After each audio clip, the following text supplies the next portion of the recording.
Ay, hello ay mga B.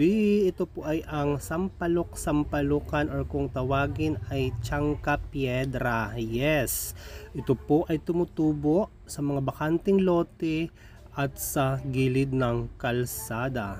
Alam nyo ba mga B na ito ay may maganda at malaking benepisyo sa ating kalusugan? Yes, lately po nakakaramdam po ako ng lower back pain sa may right side po ng aking likuran. Yes, tama po kayo mga B. Kaya nag-research po ako at napunta ako dito sa sampalukan na ito.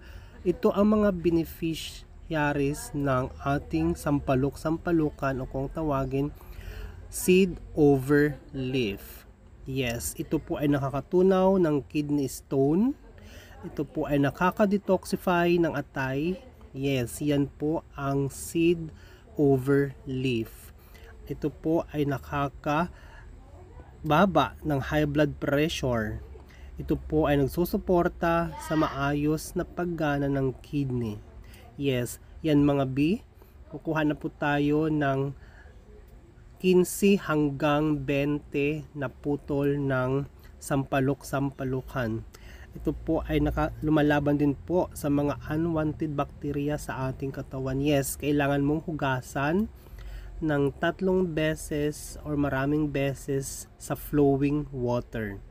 Dahil po, alam naman na po natin, ito ay tumutubo lang sa mga bakanting lote at sa gilid ng kalsada. So, ito ay may mga alikabok at mga insekto. Kaya kailangan itong hugasan. Yes, pagkatapos hugasan mga B, sa 15 hanggang 20 na putol ng ating sampalukan ay maglagay kayo ng 1 litrong tubig at pakuluin ito ng 5 hanggang 10 minuto mga B. Nang kumulo na siya, kailangan mo siyang hayaan na hanggang umabot ng 8 hanggang 10 minuto.